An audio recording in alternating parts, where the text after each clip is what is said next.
My name is James Lloyd Jenkins. I am an artist, and I specialize in using polymer clay to create the artwork that I create. I've been doing polymer clay now for about 20 years or so, give or take a few years. My very earliest experience with art that I remember was probably in about sixth grade. I believe it was about sixth grade, living in Berlin, Germany. I was a military child of a military officer. My father was in the military. So that's what had me in Berlin at that time. And it was an art class. And I remember sculpting a shark, believe it or not. And it seemed awfully easy for me to do it, but everybody seemed very impressed by it. And it ended up in the front little area, the little display case for the school. They were displaying that shark, and I felt very proud about that. But that was about it as far as pursuing art. I've always done creative things in my life, but didn't really start doing polymer clay and seriously till about 20 years ago, when I actually got let go by a job and didn't really know what I was going to do with my life. So I actually had an aptitude test at the unemployment office, believe it or not. And it was like a aptitude interest type test. And this thing came back and said I should be an artist or an actor. And I have 2 degrees. I've got one in broadcasting, it's an associate's degree. And then I've got a degree in business management, which is a bachelor's degree. And didn't do any more school than that, but had student loans for all that stuff. And this test came back and said I should be an artist or an actor. So I stopped getting jobs in management. I went and got a job at a golf club as a bartender, and I started doing art. And I started with drawing pictures, and no training, nor formal training at all. Just playing around with stuff, really, just experimenting. And from charcoals, then I found just modeling clay, and I was sculpting, playing around with the clay, and I could start to see faces in the clay. So I was like, wow, that's really neat. Let me go get some molding supplies down at the local art supply store, and I'm going to make a mold of what I'm doing here just for fun, just experimenting. And that's when I found polymer clay, and it was an oven-baked clay, so it eliminated the need to make a mold. Okay, so I could just sculpt what I wanted, put it in the oven, bake it. It would come out of the oven, and it was done. Then at that point, it was hard plastic, and I could carve it, sand it, polish it. And that's what I've sort of experimented and learned to do with polymer clay over the years. I don't remember being born in Panama, but I was born in Panama. And my mother was down there staying with my father's parents. My father at the time, I believe, was overseas somewhere over in Korea, I believe. Maybe, I don't know for sure where he was, but that's why my mom was down in Panama living with his parents, and that's why I was born there. Coincidentally, my daughter was born in Panama as well. I've been a lot of places. I didn't have the opportunity to go to Iraq, the Middle East. During the first Gulf War, I was actually in Germany at the time, and they stop-lossed me. They held me in for a couple extra months during the Gulf War. But I was fortunate. I didn't actually have to go overseas to Iraq, so that was fortunate. And as soon as the Gulf War was pretty well resolved, then I was out of the Army. So they held me in for, I think it was an extra 3 months in the Army, and then I was out of the Army and really, I didn't really do much art type stuff in the Army. The way that I ended up in the Army is after high school. I graduated high school early. About 6 months early, so I was able to get out of school, didn't have to go to graduation. I didn't really know anybody anyway at the school, so it was easy enough for me to just say, give me my diploma and not go back, which is what I did. And then for about a year living at my parents' house, I just started to get in trouble. Didn't really have any clear direction idea of what I was going to do with my life. And at one point, my dad was, I think, a little fed up with me and some of my shenanigans, and introduced me to a very nice recruiter for the U.S. Army. And shortly after that, I was in the Army, and went to basic training in El Paso, Texas, where I was living at the time. Actually, I was living in El Paso and ended up joining the Army in El Paso, and then did basic training in El Paso. And I was a 24 Charlie in the military, was what they call the MOS. That was my job. So I was actually a radar mechanic. So in the Army, I was taught to read schematics and test electronics and stuff like that is what I learned how to do. And then I got out of the Army and was living in Massachusetts at the time when, after I got out of the Army, and my wife at the time was still in the military. So we ended up in Massachusetts, and I went to went to a community college there, Mount Wachusett Community College, and I got an associate's degree in about a year and a half. It's usually a 2-year degree, but about a year and a half, I got that degree done, and it was a broadcasting degree. So I had ideas that I wanted to be on TV or be involved in TV or something like that. And, you know, circumstances, I had my son was born at that time, and I was basically the caregiver for my son. You know, I stayed home with my son and went to college, and my wife was still in the military. She was a military police officer. So I got this degree, and then shortly after I finished the degree, she ended up signing up to go to a language school and ended up in Monterey, California, and I ended up leaving Massachusetts. Although I had opportunity to go to school and continue a broadcasting degree, I didn't choose to stay in Massachusetts with my son. I ended up moving back home where my parents lived, which coincidentally was where my wife's, at the time's, parents lived, which was El Paso, Texas, in that area. So I was in El Paso with my son there for about a year. I worked in television for a little while and as a photographer. So I would go out with the reporter, shoot the news story, edit the news story, and then put it on the news and that type of stuff. I did that for about a year and bartended at the same time, but just still no real idea of what I was going to do with my life. And then after my wife finished that language school, she ended up being stationed down in Panama, of all places. Which is why I ended up back down in Panama, and my daughter was born in Panama. So I've had the fortunate opportunity to be in a lot of places around the world, you know, everywhere from Korea to Japan. My little brother was actually born in Japan. England, you know, I've been to France, I've been to Paris, a couple times in Paris, actually. I went to go see Jim Morrison's grave, of all things, there in Paris. That was a very quite an adventure for me and a friend of mine who was in the military at the time. I was in the military at the time with, actually drove from Germany to Paris for that very specific reason. This was in the late 80s.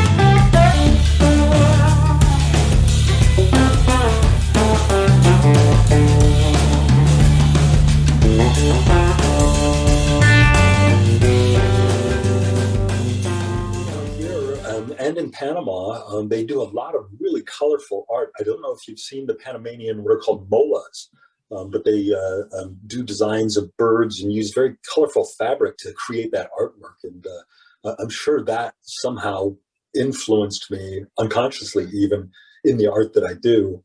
When I got into doing art, I sort of decided that I wasn't going to go out and look at a whole bunch of other people's stuff and just start doing what other people were doing.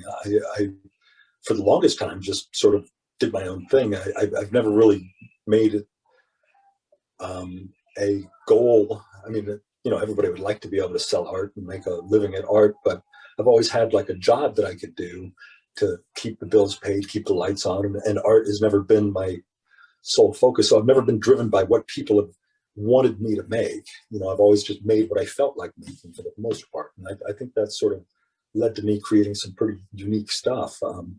Now, that being said, there are phenomenal polymer clay artists out there who are very generous with their tutorials and stuff online, and YouTube is a great resource for that. And I've learned some great techniques and ideas from those tutorials and books and stuff like that. So I haven't done it in a vacuum at all. But I don't really make what other people are interested in having me make. That's why I make a lot of weird, unusual monsters and creatures and stuff like that. I do pay a lot of attention to detail, and I spend a lot of time on the pieces that I create, only because I want them to show that very thing that you said. I want people to know that, look at it and be able to see that, hey, he spent a lot of time doing this, and it's well crafted, it's well made. That's one of the things I try to pride myself on doing, is being very, very precise. One of the things that I taught myself in the past, and some of the other creative things that I've done, was woodworking. So, being very precise and cutting angles and stuff like that was very important for woodworking, and being able to create quality cabinets and quality pieces of furniture, which I've created tables and jewelry boxes and all sorts of things like that. So that was one of the other creative things that I've done in my life. Cooking was another one that I consider, an art form, which I worked in the restaurant business for several years as a manager, and even as a waiter when I was living in San Diego, California, and actually started to do art more seriously. I actually worked as a bartender at a private golf club, a very, very high-end golf club. So kind of a interesting experience. Not a golfer either. I never once went out on the golf course and golfed. So, well, the thing about the octopus is it was kind of a joke because of an article I read. And the article was actually illustrating how, I guess, gullible people and can be. And the article was about the Pacific Northwest tree octopus or something ridiculous like that. And it was very well written and very scientific sounding, but it was completely preposterous. So my idea was to have a desert version of the octopus, and just that's the idea that I was goofing around with when I started making those types of creatures, those octopus type things. So it was just goofing around. I would say probably more PG-13. I don't do anything that's going to be I just R-rated, I guess I would say, looking at movie stuff. I wouldn't do that type of stuff. That's not the type of stuff that I do, but I'm not going to do stuff that's cute either, because I'm just not attracted to cute. I'm more attracted to, in my characters, having them be unusual, or, I don't know. I don't really even think about it sometimes. I just create them, honestly. And a lot of them, I take me a long time, because I'll make it, I'll put it away, or I'll put it on a shelf, and then later I'll come back and I'll redo it, or I'll change it. And that's one of the beautiful things about this material, is I can sculpt over old pieces and improve them as I even get better at sculpting, which, I'm not the greatest sculptor in the world. There are a ton of people that are super talented.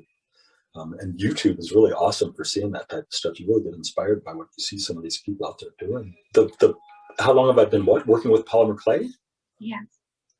About 20 years now. I probably started it in my early 30s. I'm 52 now. I'll be 53 in June. So I started probably in my mid 30s. I'll tell you, it was after getting fired from a job, which I had shared earlier, but leading up to that, I had gone through a divorce, and I was working in the gym business, believe it or not. I worked as the manager for a big fitness facility in Texas, in El Paso, Texas at the time.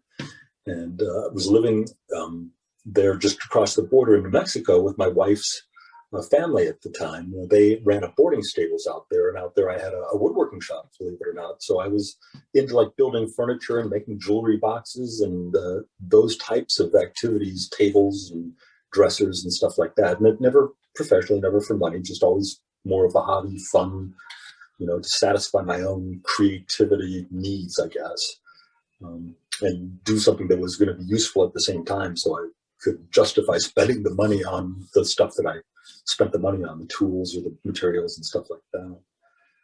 Well, it is, but at the same time, some of the same techniques carry over, because with this material, it's a graphical type clay, so you can actually create images in the clay.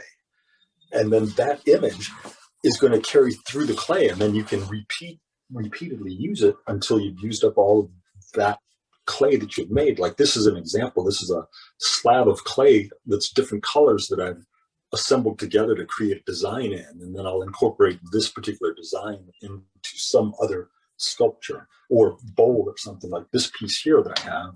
I don't see how well that you can see that or not, but what I'm doing is I'm taking the bits of the clay that I've mixed together to create different designs, and then assembling those different designs into a design into a glass bowl.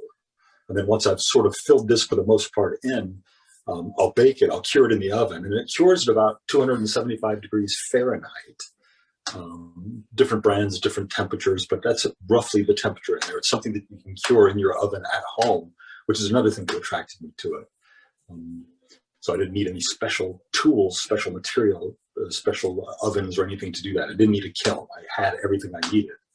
And then once I cure this, then I can go in and fill in spaces that I couldn't before, and I'll start sanding it. I'll start with about a 60 grit sandpaper, and I'll start sanding it. And as I do that, it'll start to free itself from the bowl. And since it's all the same material, all the different colors of clay, it all sort of holds together. And then I use liquid polymer clays in like this bottle here, almost as a glue. This is translucent, so you won't really see it as I put different pieces together and glue it together. And then once it comes out, I start polishing it with continually finer and finer grits of sandpaper until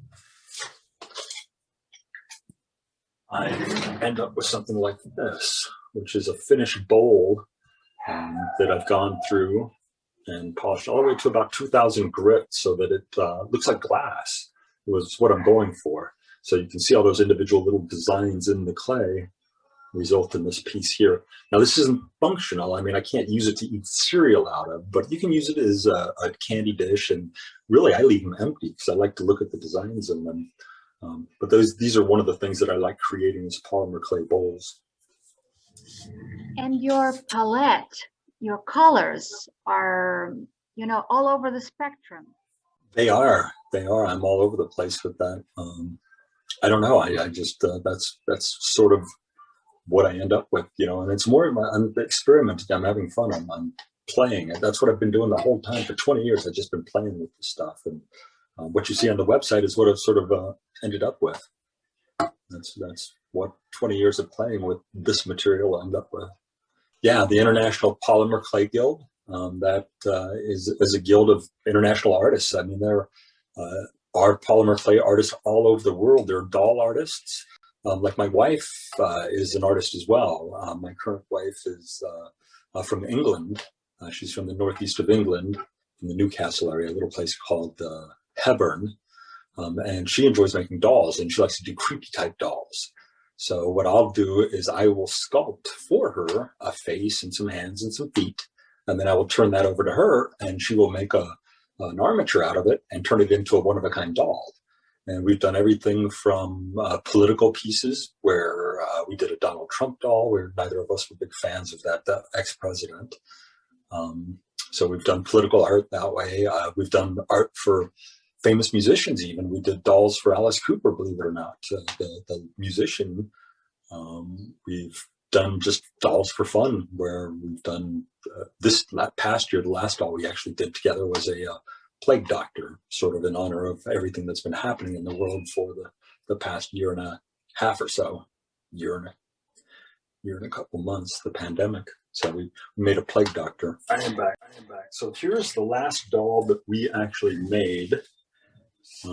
This is the plague doctor. So he's got all of his little details here. So the part that I'm actually responsible for on these is I sculpt the face and the hands and then the little feet for him. And then my wife takes over from there. I just turn those pieces over to her with wire coming out of them. And then she'll tie it all together with other wire.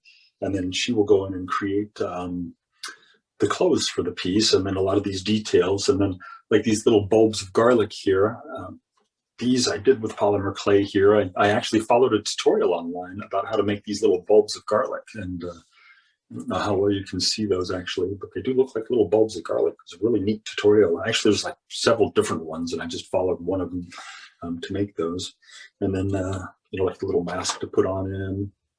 and the hat, and just a fun piece. And then, believe it or not, the face, I actually sculpted to look like somebody specific. I did it to look like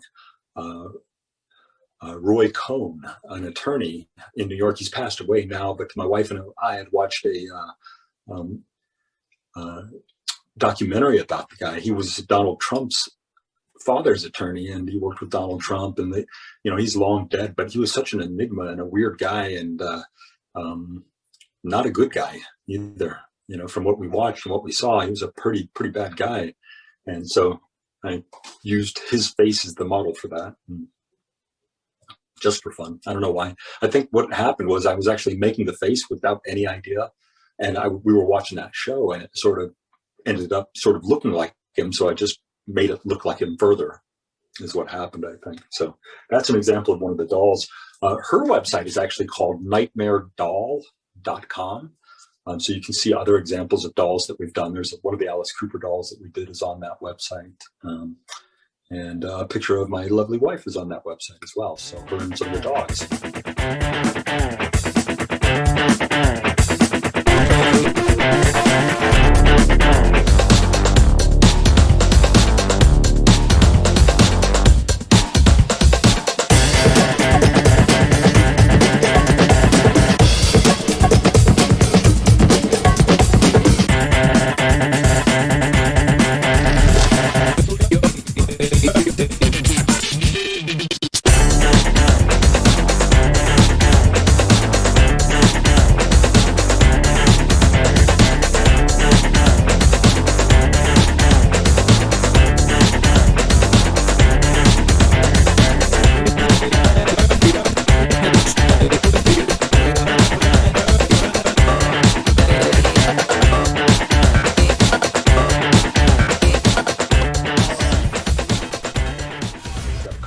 Here at the house, we've got Chewy, which is my dog, and then she's got her dog called Baldrick, and then we've got another little Chihuahua called Baby, who is a little bit older and not doing so well. But boy, I don't know about that. I didn't know I really had a public. I don't really get out in public and do a whole lot as far as professionally for art, so I've never really thought about even having a public.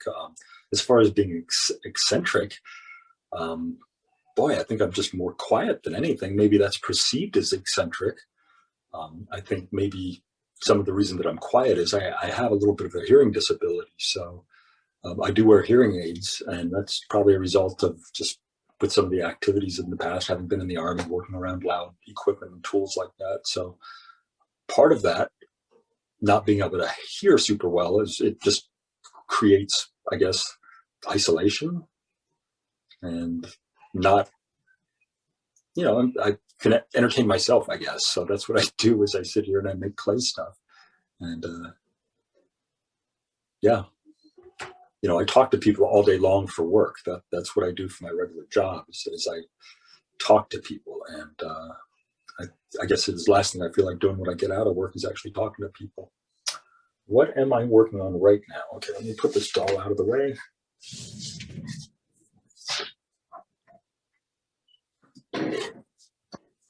Right at this very moment, this is a bowl that I've started. So you can see there are just the very skeletal beginnings of that bowl.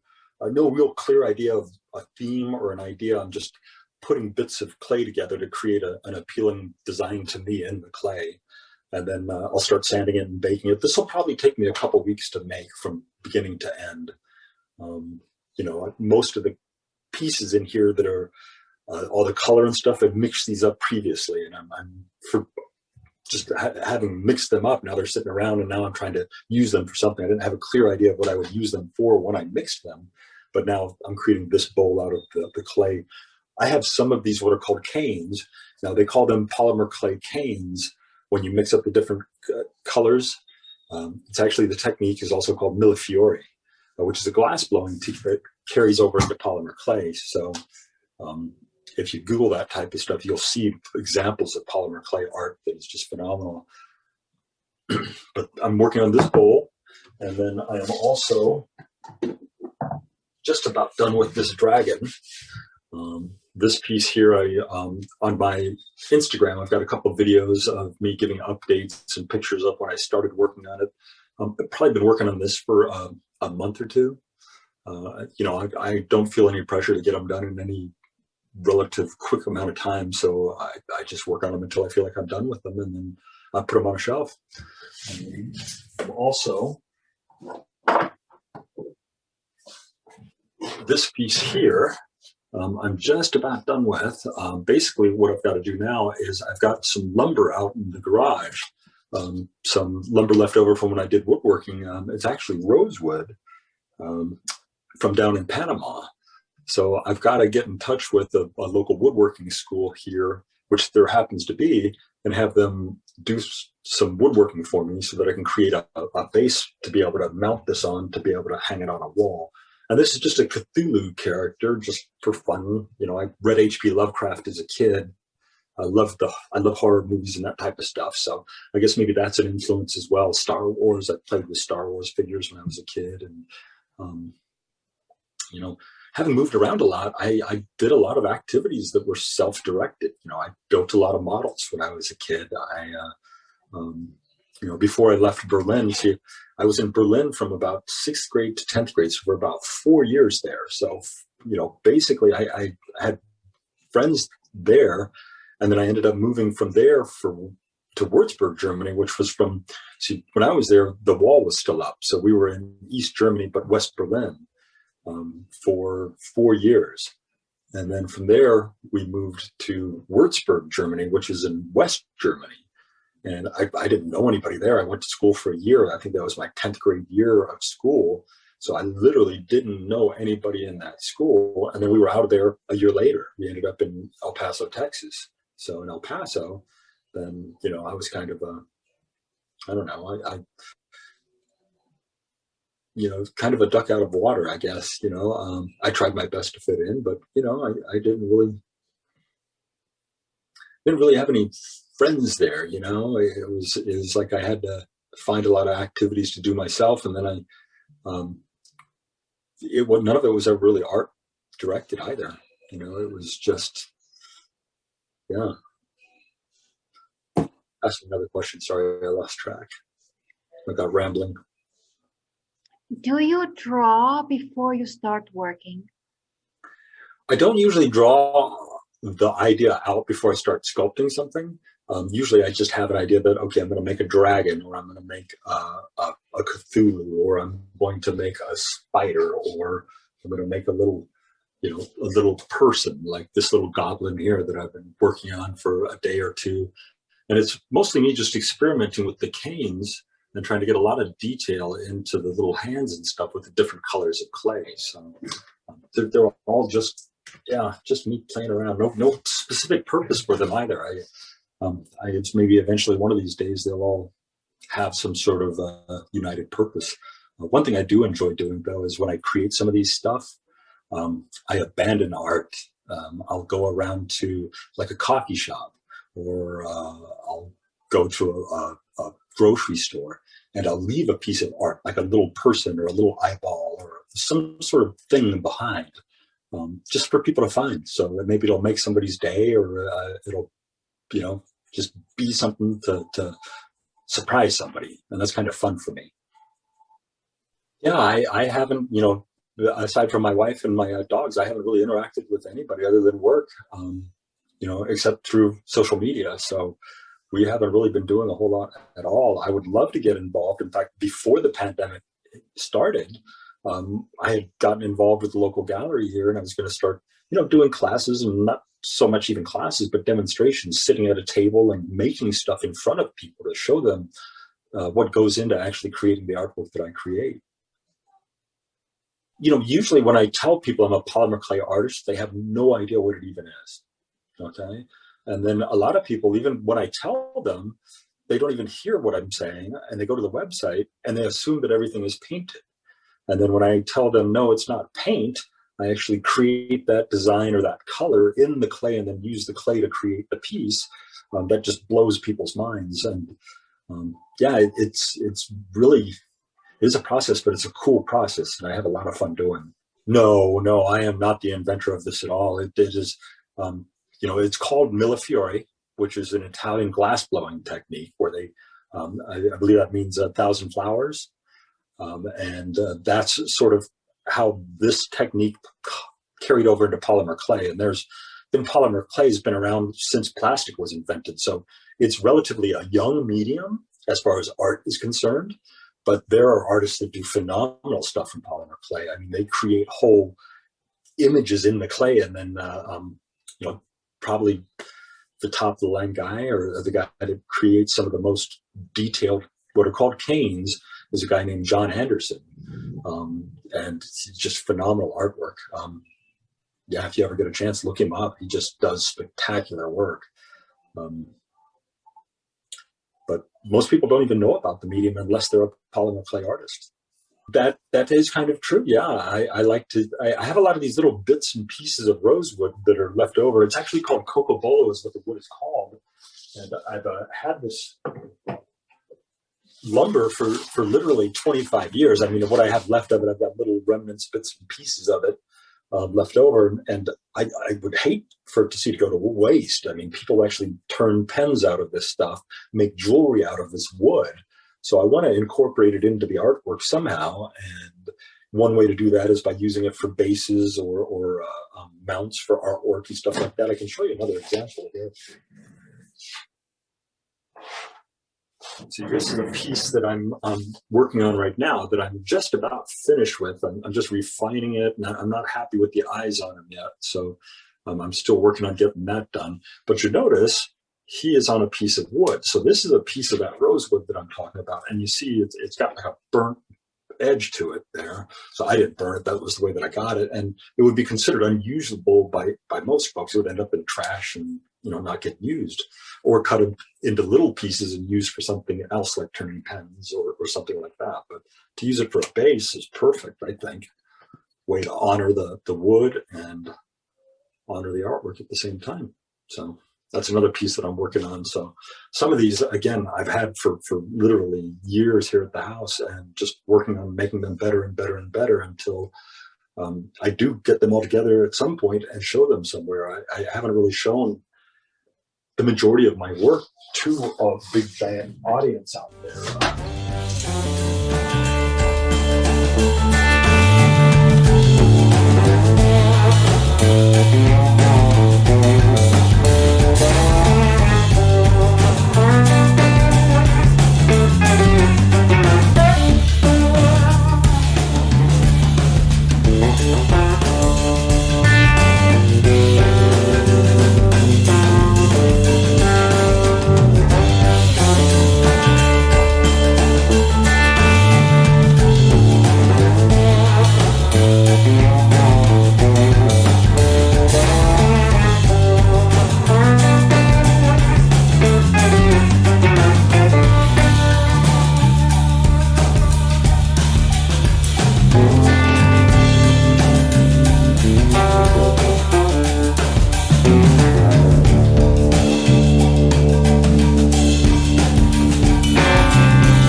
For the most part, I make it, and it kind of sits here at the house. It drives my wife crazy, though. I've got too much stuff around the house, so she's demanding that I start selling it, which is something that I guess I'm a bad American even. I'm a terrible capitalist. I'd much rather sit here and make art than have to try to figure out a way to sell it, or that just doesn't appeal to me at all.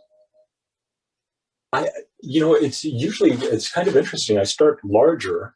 Okay, that is a relatively big piece, and it's been very complicated and a lot of individual little cane slices to create it. But from there, once I start learning and teaching myself how to sculpt that particular animal, then I start making it smaller. And like this is an example of one that I've made that is much smaller than that other piece. And this one is actually designed to stand on its own, so there's no wood base involved with this one. But it's just a little Roadrunner character. I was thinking I might make something to go with him, like a little buddy or something like that. And then I was actually playing around and working with some of the different canes that I have, and just working on like individual pieces. So like this is some feet that will be for another roadrunner. So roadrunners are everywhere around here in Phoenix where I live. So it's an animal that's recognizable, and yeah, I see them all the time. So actually I don't see a ton of them, but I have seen them in the past, especially in El Paso. Southwest is where I've been for the past 20 years or so. So a lot of roadrunners.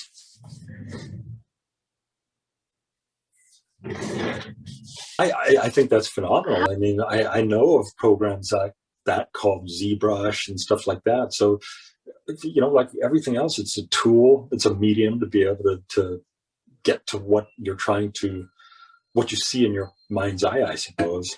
So I don't dislike digital art at all. I think a lot of the stuff, a lot of the CGI you see in movies, I just think it gets overused. I don't think that anybody with any sort of digital medium could ever create the artwork that I create. So everything I create is unique, one of a kind. It can't be replicated. You know, somebody could make something similar, but it can't be replicated. It is one of a kind. That clay, that particular mix of clay, would never, even if somebody uses the same stuff, same material, same recipe, same techniques and everything, it'll never be exactly the same. So every single piece is unique. And with digital art, you just push a button and you replicate it. You make another one. Can't do that with this. So I guess that's one advantage and disadvantage at the same time. Is if I'm going to create new art, I have to, you know, create it. I can't just push a button and have it propagate, I suppose, which you can do with digital art. One thing I find interesting, and I haven't been able to reconcile in my own head how it would relate to the artwork that I make, is this whole non-fungible token thing that is the new rage with art, and somehow attaching cryptocurrencies to digital art. And I just don't know how that would replicate or carry over into the stuff that I do, or if it even could. But mind you, I suppose if I sculpt something and then I take a picture of it and put that picture on the internet, that is digital art. Wouldn't you agree? Nature, Yes. Animals, pictures, the other art around the area, the colors of stuff. Yeah, I think all of that stuff influences you. I think having grown up over in Europe for a period of time and being around old things and being in museums and being around that old art, I think that stuff has energy. I mean, I feel it. And I think that energy sort of leaks into people sometimes. Yeah, I've always just done creative stuff my entire life.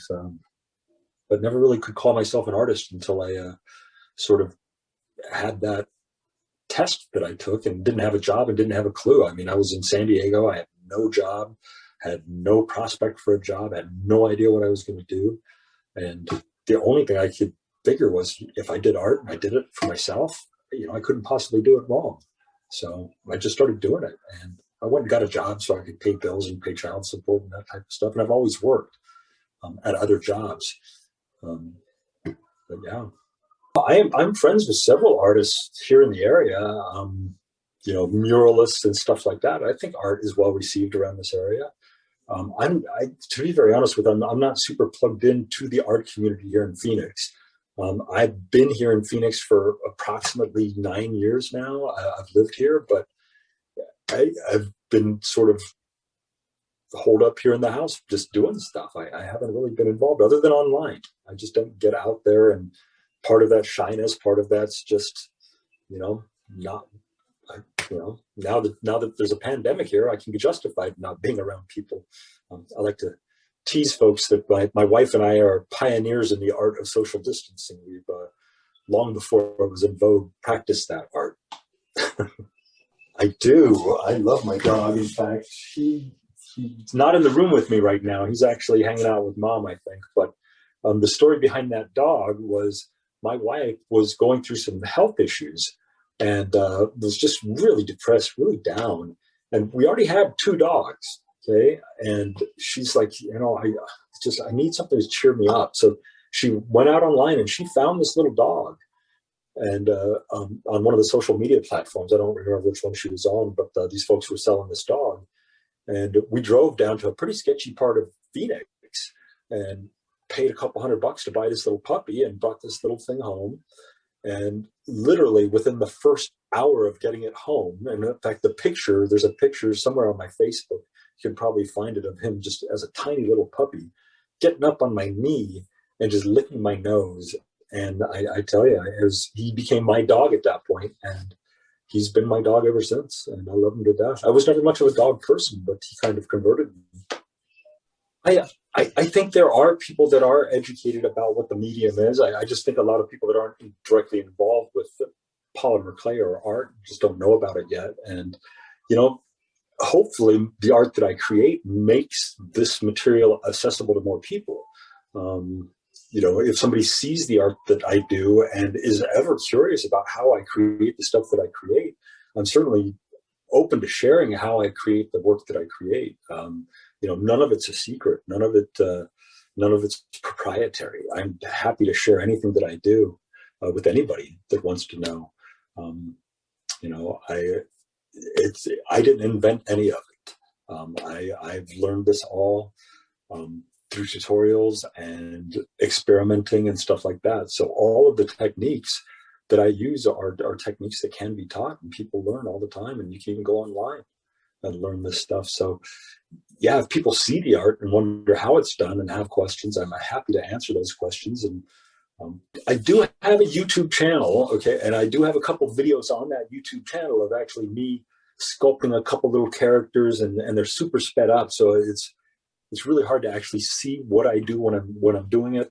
So a lot of this is me having to learn another art form, which is creating videos that are engaging and stuff like that. So hopefully in the future I'll be able to have tutorials where people can see exactly how I create the stuff that I create, because none of it's a secret.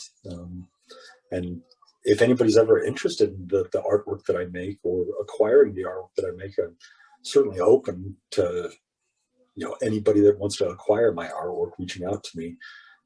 It's just sitting around the house here, really. Sure. I mean, the one thing that I would want to, as far as accepting a commission from overseas, yeah, absolutely, I would. I'd be happy to. We would just have to coordinate shipping to make sure that that's all thought through, and there would have to be some sort of an agreement or contract in place to create the work that I'd be creating for you. And it depends on what the work is and what the purpose of the work would be. I do everything from this polymer clay art, which, the polymer clay itself isn't particularly strong, so it's not a great material for certain projects. I also sculpt from an epoxy-based clay, which is a much stronger, but it's non-colored. So there are pieces out there, and I can send you a video here in a little while, or a YouTube link. I think it's YouTube or Instagram link to a commission that I did for actually a rolling paper company, believe it or not. They had a bicycle, and they commissioned me to make like a head ornament for it, which was a marijuana cigarette with a human face on it and some arms. So that was a commission that I did last year for these folks, which was a fun little commission. So there's actually pictures of that on YouTube right now, and the guy, the CEO of the rolling paper company, riding around on this little bicycle having fun. So neat stuff. I like seeing stuff like that. I like seeing the stuff that I've created being put to use and out there in the world and stuff like that. Whether or not I get credit for it is, I kind of get credit when I see it.